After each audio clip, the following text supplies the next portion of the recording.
அடுத்து, பயங்கரவாதிகளுக்கு புகலிடம் அளிக்கும் எந்த நாட்டின் மீதும் நடவடிக்கை எடுக்க மத்திய அரசுக்கு முழு ஆதரவு அளிப்போம். நமது நாட்டின் பாதுகாப்பை கருத்தில் கொண்டு பாகிஸ்தானுக்கு எதிராக வான்வழி, தரைவழி தாக்குதல் நடத்தலாம். இதுபோன்ற ராணுவ நடவடிக்கை எடுக்க சர்வதேச சட்டங்களும் அனுமதிக்கின்றன.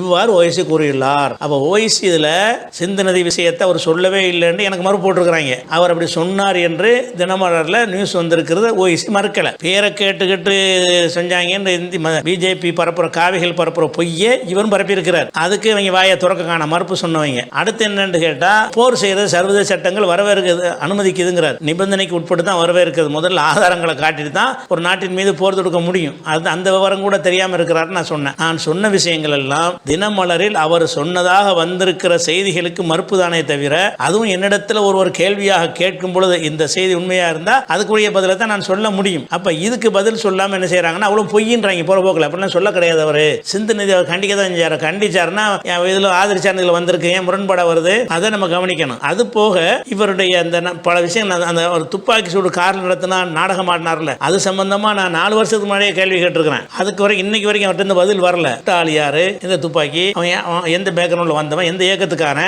அதுக்கு இப்போ ஏன் எஃப்ஐஆர் பதிவு பண்ணீங்களா, அது கேட்டமா இல்லையா? அப்படி இல்லாம நீங்க ட்விட்டர்ல போட்டு விட்டீங்களா, என்ன சரின்னு கேட்டோம். அதுக்கெல்லாம் பதில சொல்லுங்க. அது மாதிரி இவர் பிரச்சாரம் பண்ண போகும்போது எந்த ஒரு கெடுபடியும் இல்லாம மற்ற கட்சிகளுக்கெல்லாம், ராகுலுக்கு, பிரியங்காவெல்லாம் போகக்கூடாதுன்னு சொன்ன இடத்துல எல்லாம் இவர் போக அனுமதிக்கப்படுவார். அப்ப இந்த மாதிரியான ஒரு செல்ல பிள்ளையா இருப்பதற்கு என்ன காரணம்? அன்னைக்கே டெல்லியில் குண்டு துளைக்காத கார் தருவோம் என்று அமித்ஷா சொன்னதுக்கு என்ன காரணம்? அப்ப அதெல்லாம் பதில் சொல்லுங்க. அதெல்லாம் சொல்லுங்க. அதே மாதிரி ஹெலிகாப்டர் போய் பிரச்சாரம் செய்ய அளவுக்கு பல கோடிகள் அவர் பணம் விளையாடுகிறது. அதுக்கு நீங்க ஏதாவது சோதனை பண்ணீங்களா? அவர் மீது மட்டும் ஏன் அந்த கருணை பார்வை நான் கேட்டேன். அதுக்கு என்ன பதில்? எல்லாத்தையும் விட இவர் ஓட்டை பிரிக்கிறதுனால, இவர் பேசி செஞ்சாலும் சரி, பேசாம செஞ்சாலும் சரி, பிஜேபி ஆட்சிக்கு வருவதற்கு இவர் முக்கிய காரணமா இருக்காரு. நீங்களும் பாத்துக்கிறீங்க. அதுல உள்ளதை நான் அப்படிதான் வாசிச்சிருக்கிறேன். இவர் 3 விஷயத்தையும் சொல்லியிருக்கிறார். போர் செய்தி சொல்றாரு, வெளியில பாகிஸ்தான் தான் வந்தார்கள் என்று உறுதிப்படுத்தப்படாத ஒரு செய்தியை சொல்லுகிறாரு, மாத்தமான செய்தியை சொல்லுகிறாரு, சிந்து நதியை நிறுத்தினதை வரவேற்கிறேன்னு சொல்லியிருக்கிறாரு, பேரை கேட்டு மதத்தை தெரிஞ்சுக்கிட்டு தான் கொன்றாங்க என்பது பொய்யான தகவலை சொல்லியிருக்கிறாரு.